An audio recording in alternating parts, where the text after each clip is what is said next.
ہمارا جو احتجاج کا منصوبہ تھا کہ اگر عمران خان کی گرفتاری ہوتی ہے اور اس کے بعد احتجاج، تو وہ پرامن احتجاج کا منصوبہ تھا، اور اگر ہم نے کنٹونمنٹ بورڈ کی طرف بھی احتجاج کرنا تھا تو وہ پرامن احتجاج تھا۔ عمران خان نے فوجی تنصیبات پر حملوں کے لیے پی ڈی ایم حکومت کو مورد الزام ٹھہراتے ہوئے کہا کہ پی ڈی ایم حکومت نے 9 مئی کو صرف پی ٹی آئی کو بدنام کرنے اور ان کے پی ٹی آئی رہنماؤں اور کارکنان کے خلاف طاقت کا استعمال کرنے کے لیے سارے معاملے کو بگاڑا،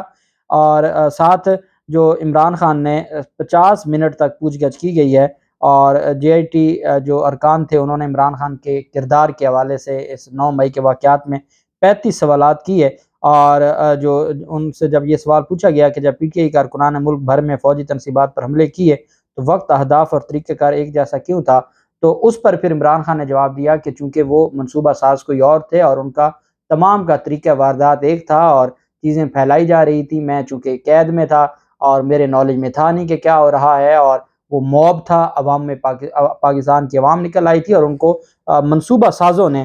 ورغلایا اور ان کے ساتھ ان سے یہ سارا کچھ کروایا۔ عمران خان نے کہا کہ یہ سب کچھ ریاستی مشینری نے مجھے اور میری پارٹی کے لوگوں کو بدنام کرنے کے لیے کیا، اور جب 9 مئی کے حملوں میں پی ٹی آئی کے قیادت کے ملوث ہونے کے بارے میں سوال پوچھا گیا تو اس پر عمران خان نے دعویٰ کیا کہ حکومت پہلے ہی ان کی گرفتاری کا منصوبہ بنا چکی تھی اور اپنی اس حکمت عملی کے مطابق عمل کیا، اور ساتھ عمران خان نے جے آئی ٹی ارکان کو جو ہے وہ بتایا کہ ان کی جماعت پی ٹی آئی آنے والے انتخابات میں اقتدار میں آ جائے گی، اور جو جے آئی ٹی کے ذرائع ہیں ان کی جانب سے بھی یہ بھی کہا گیا کہ عمران خان نے باقاعدہ طور پر متنبع بھی کیا ہے کہ بھئی میری اگلی حکومت آنے والی ہے اور اتنا کریں جتنا سہ سکے۔ عمران خان نے جو مختلف مقدمات اور مختلف جو تھے اس میں کہا کہ وہ غیر جانبدار رہیں، جے آئی ٹی کے ارکان سے عمران خان کی جانب سے کہا گیا کہ آپ غیر جانبدار رہیں اور ان ساری چیزوں کو آپ آئین اور قانون کے مطابق دیکھیں، چونکہ انتخابات جب ہو جانے تو اس کے بعد حکومت میری آ جانی ہے۔ یہ باقاعدہ طور پر ڈان اخبار نے بھی جے آئی ٹی ذرائع سے یہ خبر نشر کی ہے، اور آپ کو عمران خان کی نیچر کا تو پتہ ہے کہ وہ جو بھی بات ہوتی ہے وہ کھل کر اپنا موقف بیان کرتے ہیں۔ بہرحال دوسری جانب لاہور ہائی کورٹ کے ججز کے لیے 50 کروڑ روپے قرض دینے کے لیے مختص کیے گئے ہیں نگران حکومت پنجاب کی جانب سے۔ یہ میں نے 2 موقعوں پر سنا ہے۔ جب حمزہ شہباز کی حکومت آئی تھی تو انہوں نے ججز کو گھروں کے لیے، قرضوں کے لیے بجٹ رکھا تھا، لاسٹ جو اپریل مئی تھا اس میں لاہور ہائی کورٹ کے ججز کے لیے۔ اب نگران حکومت نے 50 کروڑ روپے مختص کیے ہیں، یہ 4 ماہ میں یہ قرضے دیے جائیں گے ججز کو۔ لاہور ہائی کورٹ نے ججز کو رواں مالی سال کے ابتدائی 4 ماہ میں 50 کروڑ روپے بطور قرض دیے جائیں گے۔ پرویز الہی دور میں جو 8 ججز کو گھر خریدنے کے لیے قرض کی منظوری دی گئی تھی، یہ وہ منظوری تھی جو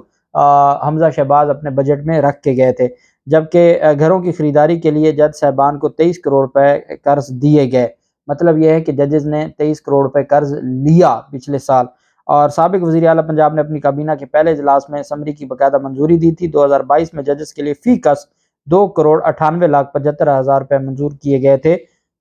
منظوری حمزہ شہباز کے دور میں ہوئی تھی،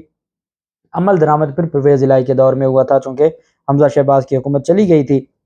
لیکن جو چیز منظور ہو گئی تھی پھر اس کو انہوں نے ویسے ہی چلنے دیا۔ اور جب ہائی کورٹ کے ججز ان کو ضرورت ہے اور وہ قرض لیتے ہیں اور ان کے رولز میں موجود ہے تو پھر اس کے اوپر حکومت کا بھی کوئی بس نہیں ہوتا۔ بہرحال عدالت کی جانب سے عمران احمد خان نیازی ورسز گورنمنٹ آف پنجاب وغیرہ یہ کیس ہے، ریٹ پٹیشن نمبر ہے 45711/2023 ہے، اور یہ جج ہیں جسٹس امجد رفیق صاحب، وکیل ہیں سردار لطیف خان کھوسہ۔ یہ وہ جو درخواست ہے، میں نے آپ کو بتایا تھا کہ عمران خان نے ایک درخواست دائر کی ہے جس میں یہ موقف اپنایا گیا کہ عمران خان کے جو مقدمات ہیں ان کو یکجا کیا جائے پورے پنجاب میں، یا چونکہ زیادہ مقدمات تو پنجاب میں ہیں یا اسلام آباد میں ہیں، تو ان تمام مقدمات کو یکجا کیا جائے اور ایک عدالت میں کیسز کو سماعت کے لیے مقرر کیا جائے، ایک جج مقرر کیا جائے، اور ایک انسان کے لیے یہ پاسبل نہیں ہے کہ ایک سے زائد مقدمات میں جائے۔ اب اس میں کچھ مقدمات ہیں جن میں چلان جمع ہو چکا ہے، باقی مقدمات میں چلان جمع نہیں ہوا، تو عدالت نے الگ الگ سے رپورٹ طلب کی، اور میں نے آپ کو کل بتایا تھا، کل شام کو ہم نے اس کے اوپر ڈیٹیل بھی لاگ کیا تھا، جو ہماری ہیئرنگ تھی کل کی جسٹس امجد رفیق صاحب کی عدالت میں، جس میں لطیف کھوسہ صاحب کے دلائل تھے اور سرکاری وکلاء کے دلائل تھے، اور اس میں عدالت نے فیصلہ محفوظ کیا تھا اس درخواست پر، چونکہ سرکاری حکام بار بار عدالت سے ٹائم مانگ رہے تھے ریکارڈ جمع کروانے کے لیے کہ جی ہمیں موقع دیا جائے، ہمیں وقت دیا جائے، ہم ریکارڈ جمع کروا دیتے ہیں، وہ بار بار عدالت سے ٹائم مانگ رہے تھے۔ تو اس کو مد نظر رکھتے ہوئے عدالت نے ان کو ٹائم دیا تھا اگلے جمعہ تک کا، اور ساتھ عدالت نے جو انٹرم اپلیکیشن تھی جس کو لاسٹ ڈیٹ پر انہوں نے پینڈنگ رکھا تھا، تو اس کو فیصلہ محفوظ کیا تھا۔ میں نے آپ کو بتایا تھا کہ اسی جج نے پرویز الہی کے کیسز میں ریلیف دیا ہے، تو عمران خان کو بھی ریلیف ملے گا رول آف کنسسٹنسی کے تحت۔ جسٹس امجد رفیق صاحب نے رات کا یہ فیصلہ سنایا ہے، اور اس فیصلے میں جہاں پہ پہلے تو ڈیٹیل ہیں پوری کل کی ہیئرنگ کی، اور جو اس میں ریکارڈ کے لیے کہا گیا ہے، تو عدالت نے کہا جی کہ انہوں نے ریکارڈ کے لیے کہا، اور وفاقی صوبائی حکومت نے ٹائم مانگا، اس وجہ سے 21/7 تک کے لیے ان کو موقع دیا جاتا ہے کہ وہ ریکارڈ جمع کروائیں، اور ریکارڈ جمع کروا کے عدالت کارڈ جمع کروا سکیں 21/7/2023 تک۔ اور آگے عدالت کی جانب سے کہا گیا کہ نو کروسے میں جو لاہور ہائی کورٹ ہے اس کی جانب سے لطیف کھوسہ صاحب کی درخواست پہ یہ کہا گیا کہ عمران خان کے خلاف کسی بھی طرح کی تعدیبی کارروائی نہیں کرنی against the petitioner in F I Rs wherein he is not nominated. چونکہ ہوا یہ کہ یہ ہر روز 4 مقدمات میں 9 مئی سے جو متعلق مقدمات ہیں عمران خان کو نامزد کیے جا رہے ہیں، نامزد کر کے ساتھ عمران خان کو ضمانت لینی پڑتی ہے۔ تو پاکستان تحریک انصاف کے چیئرمین عمران خان کی درخواست پر لاہور ہائی کورٹ نے یہ حکم جاری کیا ہے کہ اب سے مزید کسی بھی نئے مقدمے میں نامزد کر کے، جس میں اب تک وہ نامزد نہیں ہیں، کسی بھی مقدمے میں مزید کسی مقدمے میں عمران خان کے خلاف کوئی تعدیبی کارروائی نہیں کرنی۔ تعدیبی کارروائی سے مراد یہ ہوتا ہے کہ نہ آپ ان کو گرفتار کر سکتے ہیں، نہ آپ ان کو جو نامزد کر سکتے ہیں، آپ ان کو کسی مقدمے میں نامزد بھی نہیں کر سکتے۔ جو جہاں ہے بس روک دیں، جو جہاں ہے اس کو روک دیا جائے، کوئی تعدیبی کارروائی نہ کی جائے۔ یہ عدالت کی جانب سے